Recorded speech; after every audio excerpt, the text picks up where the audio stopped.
A British airman locked inside a Nazi prison camp writes to Rolex requesting a chronograph, on credit, with no payment due until the Allies win.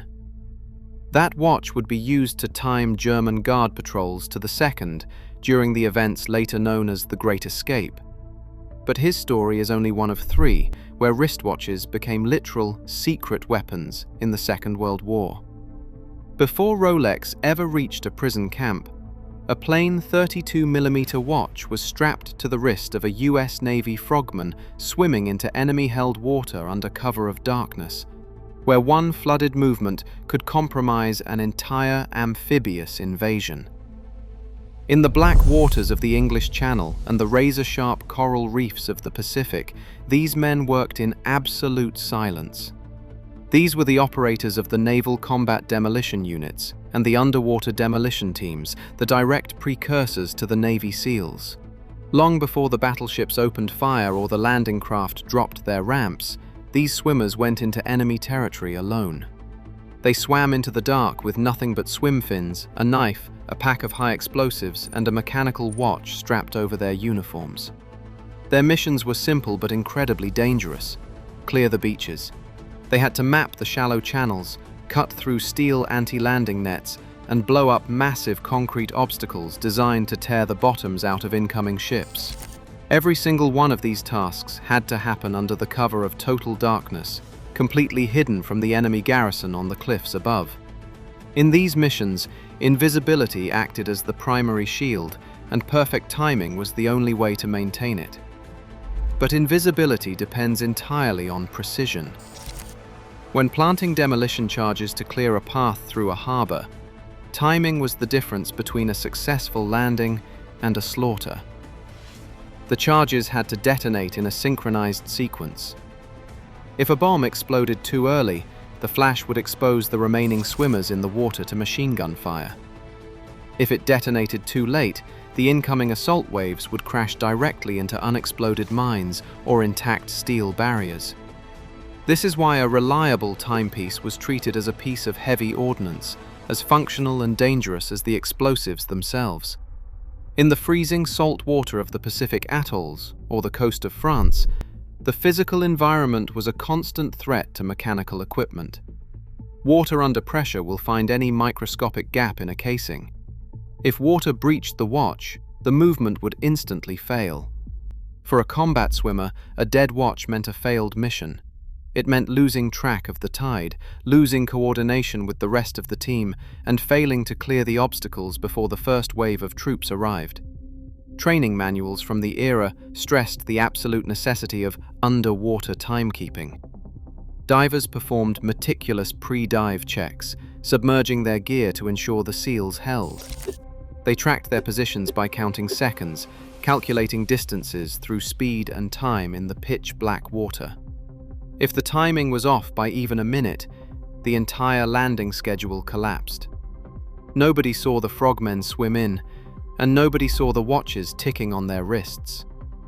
Yet when the sun rose and the massive invasion fleets moved toward the shore, the clean channels and destroyed barriers were the direct result of those unseen seconds. A small, ordinary-looking object, ticking away in the freezing water, had quietly decided the fate of the invasion before the first soldier ever set foot on the beach. The actual tool that made this unseen coordination possible was not an elegant piece of luxury jewelry. It was a utilitarian, Navy-directed solution born from a strict Bureau of Ships mandate, a plain 32mm field watch that looked remarkably ordinary at first glance, but carried immense operational weight. Hamilton and Elgin manufactured these early military models, marking them with the simple dial inscription, USN Buships.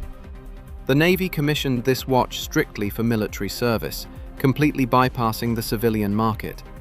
It was designed as a piece of survival gear, built to solve a single, catastrophic physical vulnerability. To understand why this tiny instrument had to be virtually indestructible, one must look at the physical vulnerability of a mechanical watch. The weakest point of any timepiece is the winding stem, the thin metal rod that connects the external winding crown to the delicate movement inside the case. In the 1940s, standard watches had almost no protection at this entry point. A single drop of salt water bypassing the stem would corrode the balance spring and halt the movement instantly. For a submerged frogman, a flooded watch meant immediate failure. If a watch stopped mid-operation, the diver could not simply surface to shake it out or adjust the time. Surfacing meant breaking the water's boundary, exposing their physical silhouette to enemy searchlights and machine gun nests on the cliffs. The mission could not pause, and the equipment could not fail. The mechanical solution designed by the Bureau of Ships was as practical as it was effective. Rather than attempting to redesign the delicate internal sealing mechanism of a standard watch, engineers built a protective physical barrier directly over the vulnerability. They encased the standard winding stem inside a large, threaded outer metal cap. This cap screwed directly down onto the watch case, compressing a small internal gasket to create an airtight, watertight seal. To prevent the diver from losing this critical barrier when unscrewing it to set the time, the cap was permanently secured to the side of the case by a small metal retaining chain. Because this massive, bulbous screw-down cap resembled the screw-on lid of a military water canteen, soldiers and collectors quickly dubbed it the canteen watch. This physical barrier gave the 32mm watch a certified waterproof rating of approximately 10 meters or 33 feet. In the shallow coastal waters where demolition teams operated, this was all the depth they needed. The massive outer crown cap allowed divers to verify the seal even while wearing thick rubber diving gloves in freezing water. By solving this single engineering problem, the Navy had created a literal, secret weapon, a physical engine of brass and steel that could keep ticking under intense hydrostatic pressure, ensuring that the critical countdown to an invasion could proceed in absolute silence, completely undetected beneath the waves. When the war ended in 1945, the mechanical breakthroughs that had served as literal secret weapons began to reshape the civilian market. The crude, bulbous canteen watch had proven a fundamental truth. A completely sealed crown was the only way to build a reliable underwater instrument. Swiss watchmakers quickly realized that this extreme combat engineering could be translated into a massive post-war commercial asset. In 1948, Omega celebrated its centenary by launching the Seamaster. The company directly marketed this new collection as a civilian watch built on the exact gasket and thread lessons of its wartime military contracts. 5 years later, in 1953, Rolex introduced the Submariner, reference 6204. By refining the screw-down crown and integrating the thread mechanism directly into the case body, Rolex eliminated the need for a separate, dangling canteen cap. The Submariner achieved a depth rating of 100 meters without sacrificing its wearable, everyday profile. What began as an awkward military fix became the structural blueprint for the entire modern dive watch category. Post-war buyers were no longer just purchasing a luxury accessory, they were buying a lineage of survival. Performance history had successfully converted into brand value. But the evolution of the waterproof watch was not confined to American combat swimmers or post-war Swiss showrooms. While the United States Navy procurement focused on its specialized diving units, the British Ministry of Defence faced a much broader logistical headache. They did not just need specialized timers for a few hundred elite frogmen. They needed to equip an entire global army with reliable, standardized equipment. In the spring of 1944, the British War Office bypassed the chaotic, unreliable mix of civilian watches and drafted a single, uncompromising set of requirements. This new specification would standardize military timekeeping forever. By 1944, as Allied forces prepared for the massive invasion of continental Europe, the British War Office faced a severe gap in infantry equipment. Soldiers in the field relied on an unreliable mix of civilian wristwatches and pocket watches. These civilian designs, often purchased individually or acquired through emergency donations, were fragile. They fell apart in wet trenches, stopped ticking under the shock of artillery, and lacked basic night legibility. To coordinate artillery barrages, troop movements, and synchronized infantry advances across active fronts, the British military required absolute uniformity. The solution was an institutional shift toward total standardization. In the spring of 1944, the Ministry of Defense bypassed civilian retail channels entirely and drafted a strict uniform standard for a new class of military equipment. This official standard was designated by three simple letters: WWW. The acronym stood for Watch, Wrist, Waterproof. For the British War Office, the WWW specification was an industrial problem rather than an aesthetic choice. The military rejected decorative luxury, requiring a durable, mass-produced tool that could survive frontline combat. The specification outlined a set of strict mechanical rules. Every watch had to feature a black dial with Arabic numerals, luminous hands for low-light operations, a shatterproof crystal, and a water-resistant case. The true challenge lay in procurement. To support the push into Europe, the British government needed these watches in massive quantities. No single watchmaker could produce enough units to satisfy the demands of an entire global army on such a short timeline. The contract had to scale rapidly, forcing the Ministry of Defense to look beyond British borders and enlist the industrial capacity of the neutral Swiss watchmaking industry to build this standard-issue weapon of time. 12 Swiss manufacturers answered the call. No single workshop possessed the machinery or raw materials to supply the massive volume required for the Allied push into Europe. By distributing the exact same technical drawing across a network of competing brands, the British War Office established a vast, decentralized manufacturing engine. This legendary roster included celebrated names like Omega, IWC, and Jaeger-LeCoultre, alongside Buren, Cyma, Eterna, Lamania, Longines, Record, Timor, and Vertex. While every manufacturer built to the same administrative blueprint, they did not produce identical clones. The strict military directive dictated a matte black dial, luminous sword hands, a shatterproof crystal, and the prominent broad arrow stamp denoting government property on the case back. Yet, the physical execution of these rules revealed the distinct engineering signature of each individual workshop, creating subtle variations that watch enthusiasts still study today. Omega fitted their pieces with the legendary 30 T2 manual wind caliber, a robust movement celebrated for its ease of service in makeshift field depots. Jaeger-LeCoultre employed their own highly refined calibers, casing them in elegant chrome-plated shells, while IWC opted for heavy, solid steel construction designed to withstand extreme physical shock.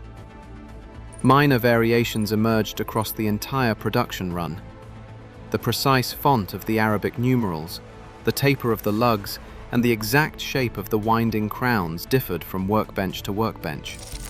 In total, this cooperative network delivered over 120,000 watches before the end of the war. It was an unprecedented industrial alliance. 12 separate Swiss rivals, working under the constraints of wartime supply shortages, succeeded in producing a unified standard of survival. These watches were not built as luxury statements, but as interchangeable gears in a massive synchronized military machine, proving that absolute standardization could still preserve the distinct character of Swiss watchmaking. To read a classic military watch is to decode the exact requirements of the British War Office from the metal itself. Every true military issue piece carries a highly specific set of markings, starting on the dial with the broad arrow, or pheon. This three-pronged symbol, dating back centuries, served as the definitive mark of British government property. Beneath it, the stark black dial features a clean layout with bold Arabic numerals, luminous hands, and a railway-style minute track, all designed for instant legibility in low-light conditions. The true identity of each watch, however, is stamped into its caseback. Here, the letters WWII are clearly engraved, establishing its official classification as a watch, wrist, waterproof. Directly below this designation, two distinct serial numbers appear. The first is the military store number, often beginning with an alphabetic prefix that identifies the specific manufacturer, followed by a second, individual civil serial number assigned by the factory. These markings are not merely historical labels, they are physical evidence that allows anyone to verify a watch's authentic wartime service.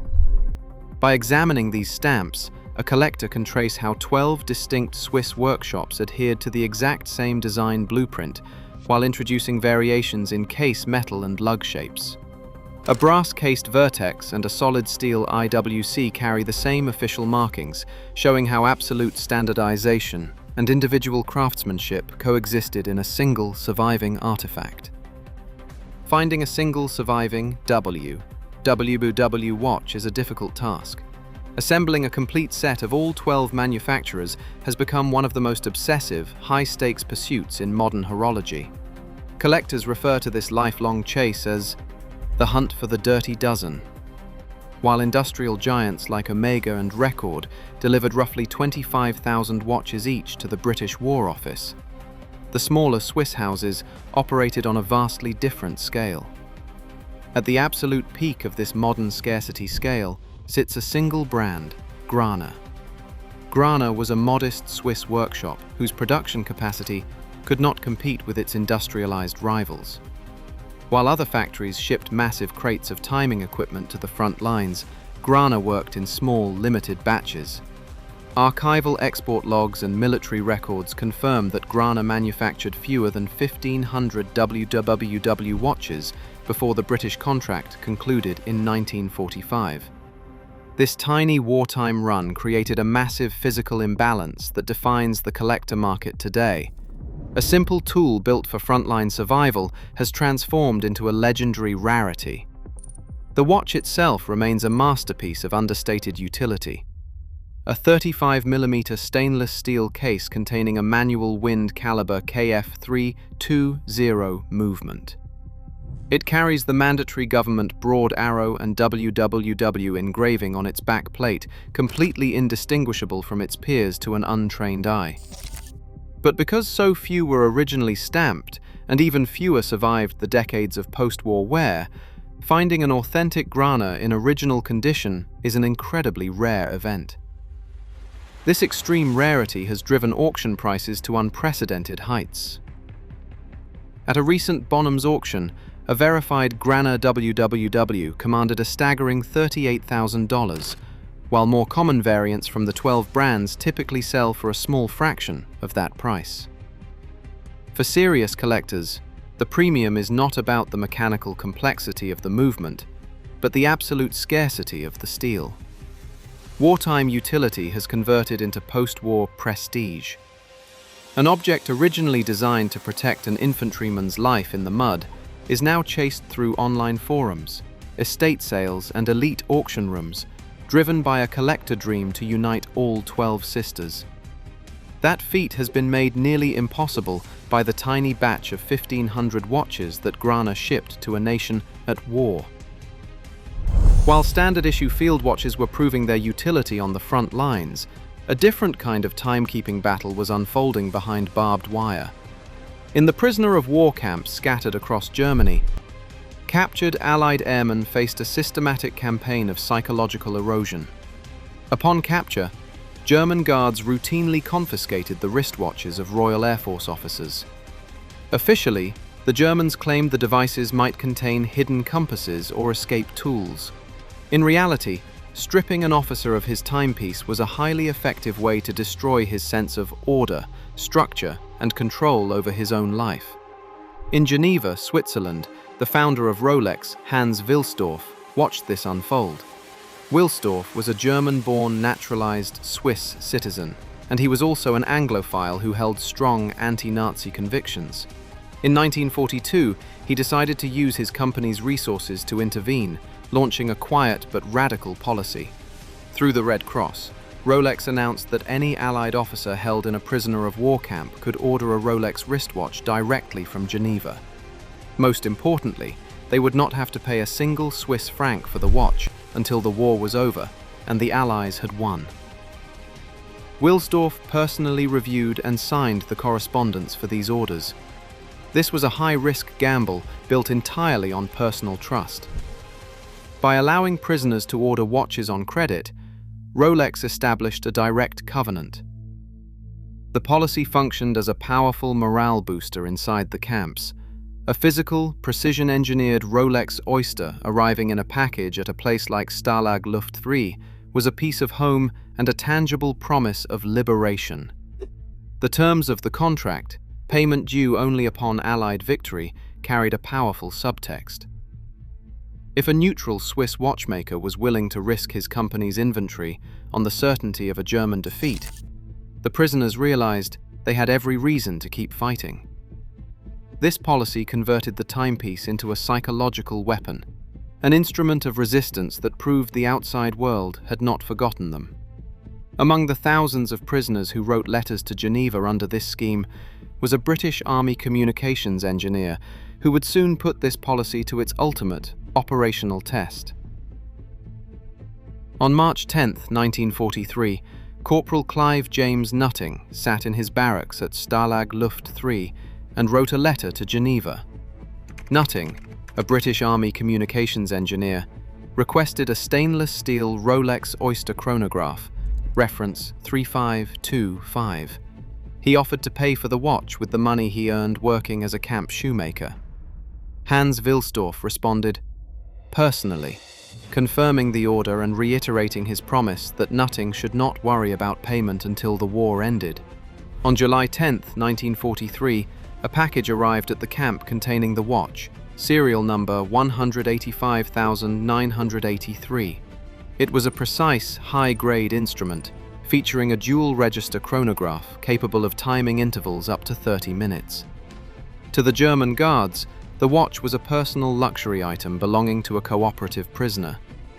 To the camp's escape committee, the watch became a piece of operational machinery. Behind the barbed wire, planning was already underway for a massive, coordinated breakout. The escape plan relied on 3 subterranean tunnels, codenamed Harry, Tom, and Dick. Constructing these tunnels required moving tons of sand, dispersing it across the camp, and securing wooden boards for shoring, all while avoiding the attention of the German guards patrolling the perimeter.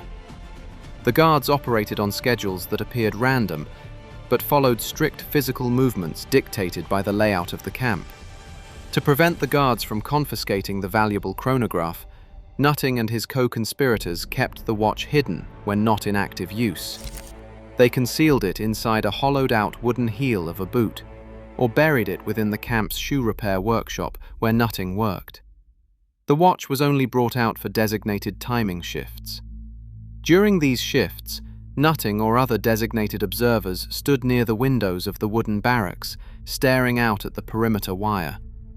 When a guard stepped past a specific fence post, the observer pressed the top pusher of the chronograph. The slender sweep second hand began its smooth march across the black dial. As the guard reached the end of his beat and turned, the pusher was pressed again. The elapsed time was recorded to the fraction of a second. These measurements required strict accuracy. The escape committee needed to calculate the speed of the guards under different weather conditions. They timed the patrols in the heavy snow of January, the mud of February, and the cold rain of March. They discovered that guards walked faster when the temperature dropped, compressing the safety window for the tunnel teams. They also timed the mechanical rotation of the searchlights mounted on the wooden guard towers. By mapping the sweep of the light beams, they identified the exact 3-second intervals of total darkness between the rotations. Nutting recorded these timings in a war log, creating a precise mathematical map of the camp's security routines. The escape committee used this data to schedule the digging phases. When the stopwatch ran, the diggers knew exactly how much time they had to work before they had to stop and remain silent. The physical watch acted as a shield, keeping the work hidden in the blind spots of the German security schedule. By early 1944, the timing tables had established the optimal window for the escape. The committee selected the night of March 24th. The plan was to run 76 men through Tunnel Harry, using the synchronized data collected over months of observation. The success of the entire operation depended on the assumption that the guard patrols would adhere to the exact patterns Nutting had timed down to the second. As the sun set on the cold afternoon of March 24, 1944, the prisoners prepared to enter the tunnel, their movements tied directly to the steady, mechanical sweep of the second hand on Nutting's wrist. When the gates of Stalag Luft III opened in 1945, the quiet agreements between Hans Wilsdorf and the Allied officers shifted from survival pacts to financial realities. These men returned home to a fractured Europe, but for many surviving airmen, a primary act of peace was honoring the trust that had sustained them in captivity. They began sending payments to Geneva, British Ministry of Defence service pay ledgers and post-war settlement records show a steady stream of transactions as veterans settled their debts. Corporal Clive Nutting paid his bill of 250 Swiss francs. These official receipts prove the wartime arrangement was far more than a symbolic marketing gesture. It was a concrete pact of honor, verified by the physical exchange of currency years after the guns fell silent. This documented repayment completed a loop of mutual trust. It also laid the structural foundation for Rolex's modern reputation. The company earned its post-war standing through the verified performance of its products in the camps and on the battlefields. These watches remained on the wrists of veterans for decades, serving as daily reminders of survival. The small, ticking objects that once timed guard rotations in the mud had successfully crossed the threshold into peace, transforming from instruments of wartime resistance into symbols of enduring reliability. The human aftermath of this arrangement shows how these invisible tools shaped visible history. Today, these rugged survival tools have transitioned from the battlefront to the pinnacle of modern luxury. Yet their true significance isn't status or style. It is the reminder of how a simple mechanical device became a literal weapon of war, a tiny instrument that dictated the fate of global empires. The next time you check the time, remember the lives it saved. Share your thoughts in the comments below.